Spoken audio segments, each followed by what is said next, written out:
Hello everyone, ఈ video వచ్చేసి dry fruit laddu. ఈ లడ్డు చిన్నపిల్లలకి చాలా హెల్దీ ప్రోటీన్ లడ్డు, కూడా టేస్టీగా కూడా ఉంటుంది. ఒకసారి మీరు ట్రై చేయండి.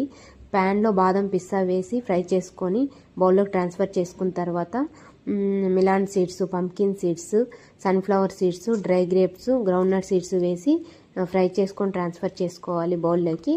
అలానే రోల్డ్ ఓట్స్ అవి వేసి ఫ్రై చేసుకొని ట్రాన్స్ఫర్ చేసుకోవాలి. తర్వాత పూల్ మకానా కూడా వేసి గోల్డెన్ బ్రౌన్ కలర్ వచ్చేంత వరకు ఫ్రై చేసుకొని ట్రాన్స్ఫర్ చేసుకొని ఒకసారి అంతా మిక్స్ చేసుకొని చల్లారిన తర్వాత మిక్సర్ జార్లోకి ట్రాన్స్ఫర్ చేసుకొని ఇలా పౌడర్లా చేసుకొని మళ్ళీ బౌల్లోకి ట్రాన్స్ఫర్ చేసుకొని జాగిరి కూడా వేసి పౌడర్లో బాగా మిక్స్ అయ్యేలాగా మిక్స్ చేసుకొని మళ్ళీ ఒకసారి జార్లోకి ట్రాన్స్ఫర్ చేసి 2 minutes ఇలా బ్లెండ్ చేసామంటే లడ్డు చుట్టుకోవడానికి ఈజీగా ఉంటుంది. అలానే డ్రైగా ఉంది అంటే గీ కూడా యాడ్ చేసుకోవచ్చు. అంతే ఈ వీడియో. Please subscribe my